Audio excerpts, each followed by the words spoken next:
Let's check this one out. Yeah, I wanna... I don't think it was malicious, though, to be totally honest. A lot of people seem to think that it was.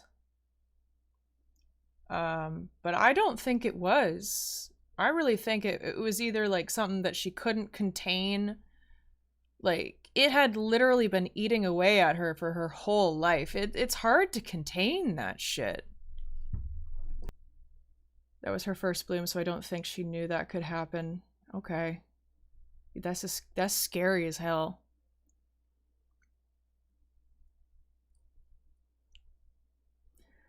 She needed to do it to stop Radon, who had stopped the stars. That's my understanding. I don't know. We'll have to get into it more. This will give us a little bit more insight into it.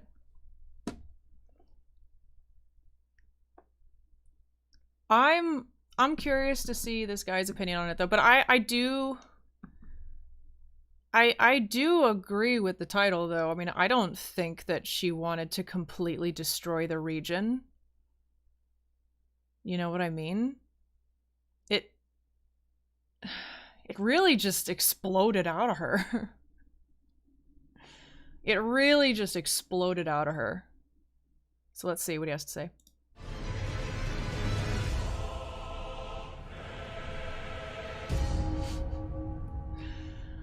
Well, like, yeah, it's a lot of lore, but also a lot of the lore, or a lot of the videos we've watched have been purely speculative.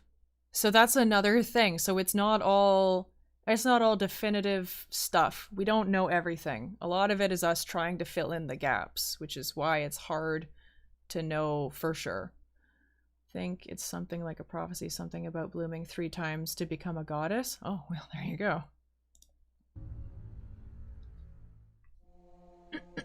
Third time's the charm, right? A butterfly with withered scarlet wings found in the swamp of Aeonia. According to myth, these butterflies were once the wings of the goddess of rot herself. In the mythology of the lands between, the origin of the Aeonian butterflies are as wings of the goddess of rot, Malenia. Myths are traditional stories told to explain the world and history of a culture, and I love imagining this as a myth passed down through the generations. It evokes for me a scene of some elder pointing out an Aeonian butterfly to some children and telling them how the Aeonian butterflies are the feathers of Malenia's wings, explaining their origin. And like any good myth, it also provides a lesson, in this case a warning, to steer clear of the butterflies because they are from Malenia and therefore carry scarlet rot. The thing is the myth true? It is obvious from our encounter with Malenia that she indeed has wings made of butterflies, but do they really originate from her wings? In our world, myths are a work of fiction, or at least deviate from reality, but this is a myth from the mythological lands between. Come and join me as I explore what we know about the wings of the goddess of rot and separate myth from reality.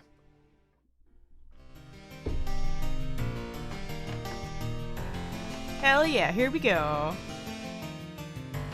Is the audio okay?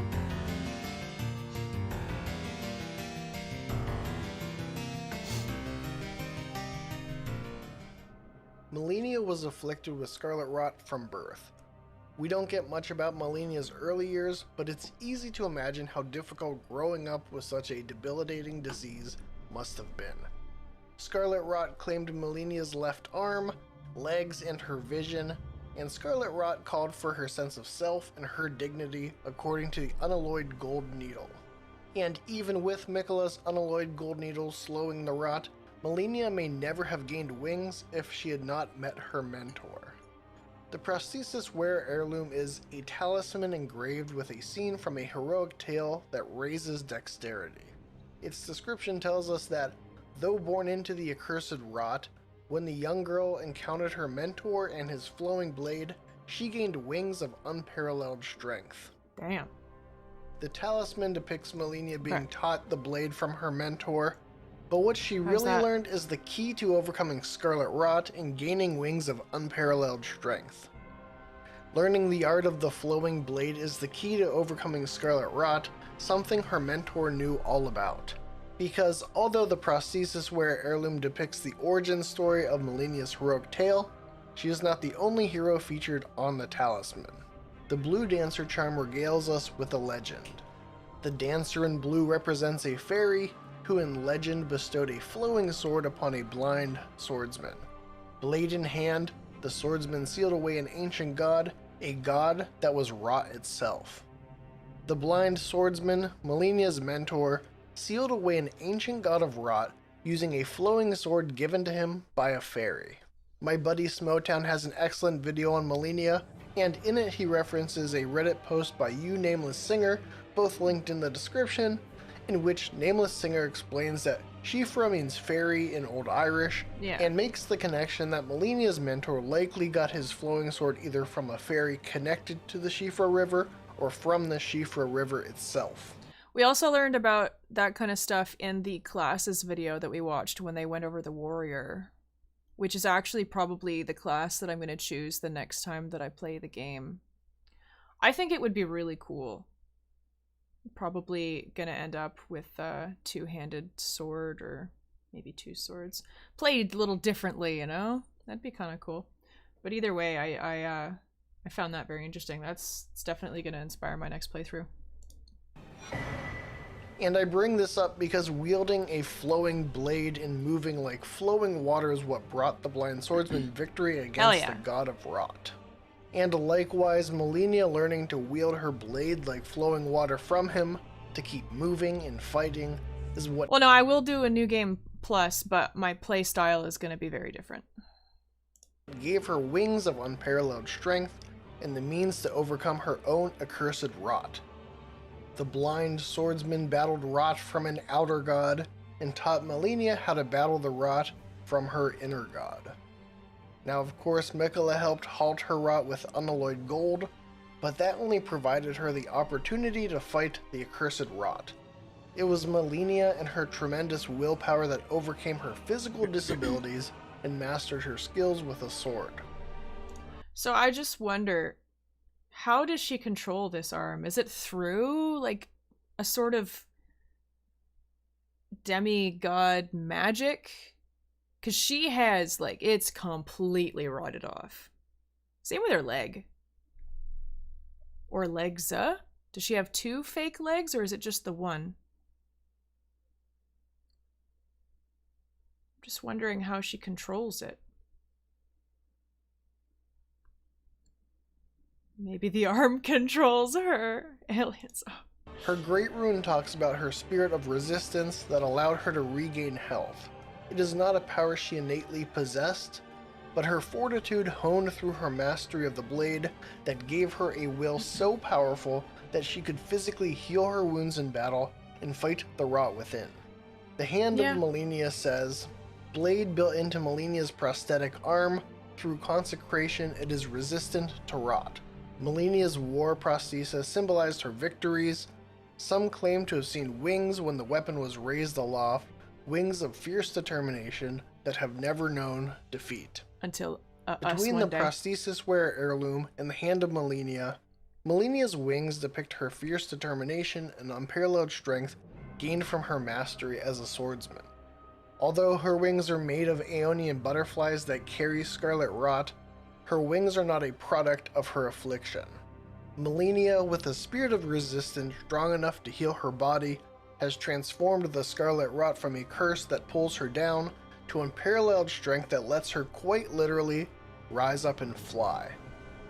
Malenia's clean rot knights also illustrate this. In Japanese, they're called noble rot knights.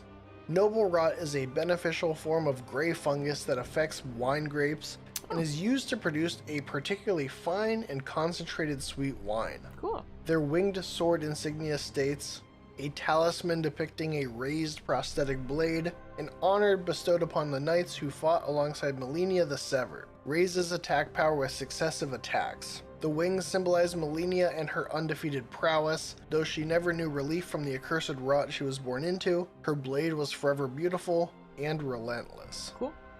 Not only is this insignia of her clean rot knights literally her blade and wings, they symbolize how she is undefeated, not only in combat but by the rot. And although she never got relief from the rot she was born into, she never stopped fighting and took her curse and turned it into something more noble and powerful. Now it's time we talk about the Battle of Aeonia. Yeah. It is the climactic battle of the Shattering War and ends with Malenia blooming atop Radahn and nuking Caelid with Scarlet Rot. Damn. But what would Beautiful, cause though. Malenia, who we've spent the last few minutes characterizing as relentlessly fighting and overcoming the rot, to unleash Scarlet Rot upon Caelid? I believe that the fierce determination that granted her wings in overcoming the rot was also tragically what answered the call of the Scarlet Rot and consumed her. Malenia's duel against Radahn is shown in the story trailer, and in it you can see her stab Radahn with her shattered prosthesis and then impale herself upon her blade. This is a relentless act of resistance. At the beginning of the scene you can tell by her stance she is exhausted. Yeah. Then we see her prosthesis blade shattered by Radahn. Malenia is on the precipice of defeat, a situation she has not been in since before Miquella's unalloyed gold, and her mentor's training gave her the tools to overcome her accursed rot. And so she fights and resists as she has done her whole life, rather than die by Radahn's hand. You know what I never even really thought about or noticed before? Radahn's eye here in the bottom corner, there's a lot more going on in this scene than I initially thought. Look at his eyes when he watches her impale herself on him. And resists as she has done her whole life. Rather than die by Radahn's hand, she falls on the blade as an act. It all kind of happens in slow motion, but at the same time, look at his eye, looking at her. Almost like they're both taking a pause for a second. They're probably both very tired after fighting. I don't know, there's an awful lot of thought going behind that, though.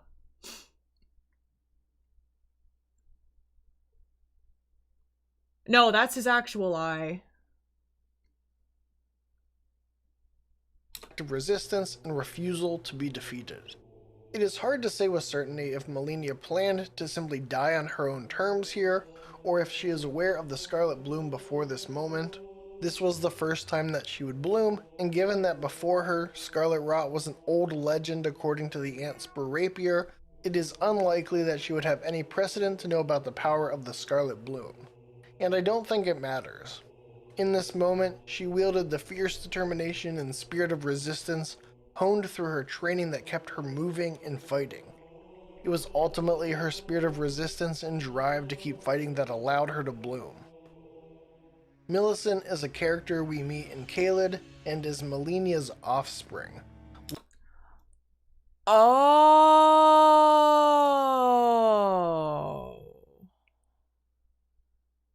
Okay. One of 4 sisters born out of the swamp of Aeonia in the fallout of Malenia's Scarlet Bloom. Her questline involves aiding her and halting her Scarlet Rot with an unalloyed gold needle and retracing Malenia's steps after the Battle of Aeonia. At the end of her questline, players are given the choice to either side with Millicent or her sisters in battle. If the player aids Millicent against her sisters, she will die, telling us that she is choosing to die as herself, rather than bloom into something else.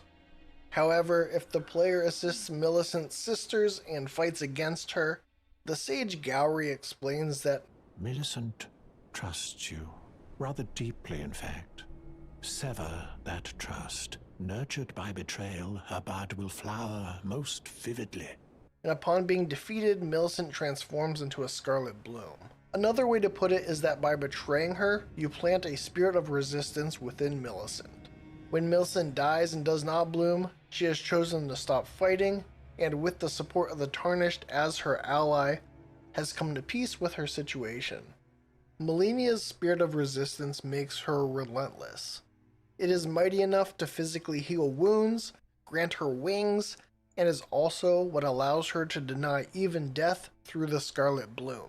Millicent tells us, "There is something I must return to Malenia. The will that was once her own. The dignity. The sense of self.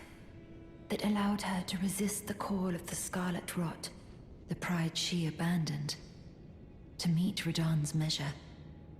Malenia fought since birth, overcoming her rot by mastering her blade and honing her spirit of resistance. Now, in this pivotal battle of the Shattering that will likely determine the outcome of the entire war, she is up against her greatest adversary. Of course she is not going to accept defeat here. In fact, I don't think many of us would. However, most of us also don't have a cosmic affliction constantly gnawing at us and waiting for the chance to consume us whole, which is the tragedy of this moment. In an ironic twist, Malenia's spirit of resistance, honed through her struggle against her accursed rot, now nurtures her scarlet bloom.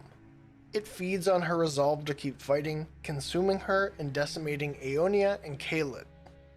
On the plus side, this is when the Aeonian butterflies first appear. If you can recall back to the beginning of this video before I'd said rot 1000 times, according to myth, these butterflies were once the wings of the goddess of rot herself. We have explored and discovered that yes, Malenia's wings, a product of her unparalleled strength in overcoming her rot within, were indeed made out of butterflies. And given that these wings are a product of her spirit of resistance to the rot, and not a byproduct of the rot itself, it would then make sense to conclude again that, yes, all of the Aeonian butterflies originated from Malenia's wings. Okay. However, despite enjoying how clean that is narratively, I don't think it's quite true within the reality of the lands between. After Malenia's scarlet flower bloomed in the Aeonian swamp, life started popping out of there. Not only do we see plants and mushrooms growing out of the swamp, but the rotted winged sword insignia explains that the four sisters were born in the swamp of Aeonia, and the pest thread spell refers to the kindred of rot as the abandoned children of the goddess. That's interesting. It really did make its own crazy biome, though. It kind of reminds me a little bit of the game Darkwood. A little bit how everything is just kind of like a twisted pestilence in a defiled part of the world. It's very cool. I mean, I thought Caelid was really awesome. I hated the giant like bird guys and dog guys. I want to watch a video about those guys. They were awful. They were awful. Is there a good like in-depth video going over the beasts of the world? Because I would watch that in a heartbeat, like tomorrow. The scarlet bloom created a whole ecosystem spreading out from the swamp, and I think that the Aeonian butterflies are part of that ecosystem. Malenia's wings were a product of her willpower over the scarlet rot, but the Aeonian butterflies are part of the rot biome. To further illustrate this, let's take a look at a separate rot environment, the Lake of Rot. The Lake of Rot map fragment states, worst place in the whole friggin' game. This place in particular. It was cool, and once you finally got through it and got to, you know, like the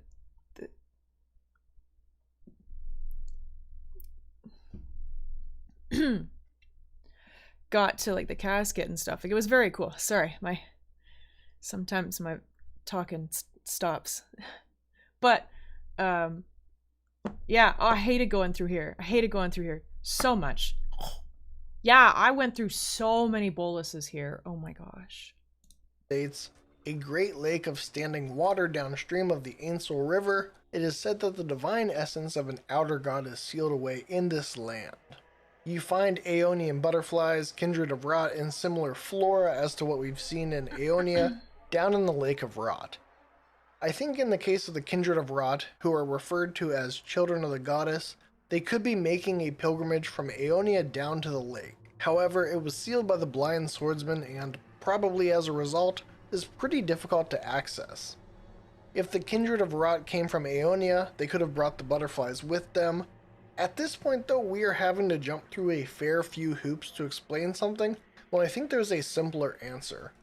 The rot produces a similar flora and fauna wherever it occurs. Yeah. That being said, it does make sense that the myth would attribute Aeonian. So who bloomed here? Does this just randomly happen in some places, or did like an infected person have to bloom? That's what I would like to know.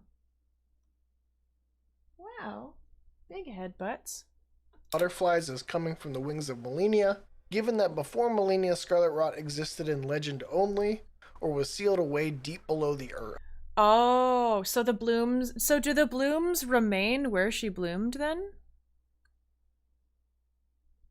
That's interesting. So I think it makes the most sense that in reality, Malenia's iconic wings, born out of her fierce determination to overcome her... So if this is her third bloom, does that mean that she is the goddess of rot when you fight her here then? I don't know much about her second... I don't know anything about her second bloom. Okay, alright, so that's interesting. Yeah, third time's the charm. Affliction were made of butterflies native to the ecosystem of the rot, and that this ecosystem only surfaced in the lands between after Malenia's spirit of resistance nurtured a scarlet bloom that consumed her and birthed the swamp of Aeonia. And there you have it, the mythology, reality, and tragedy behind Malenia's wings. If you enjoyed this video, please leave it a like, and be sure to subscribe to the Lore Hunter to get more Elden Ring story and lore content. Let me know in the comments if you agree with my conclusions, or feel free to provide an alternative perspective. Thanks for watching.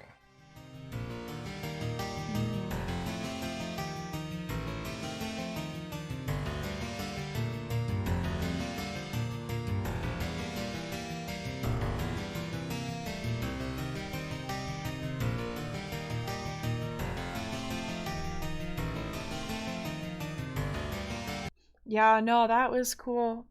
She is one of the most interesting characters in Elden Ring, I think. It is a very tragic tale, to be totally honest. But I don't know. What? Oh, you know, another tragic tale is that Bing has not had her snack yet. Yeah? Do you need a snack? Yeah? Really? Are you hungry, little guy? Will you put up with kisses for food? That's crazy.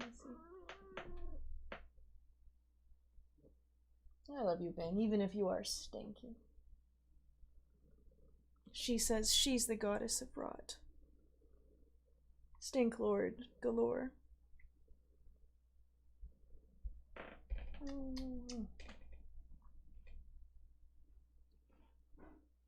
Man, I can't wait for a new game plus then. I gotta beat the Elden Beast.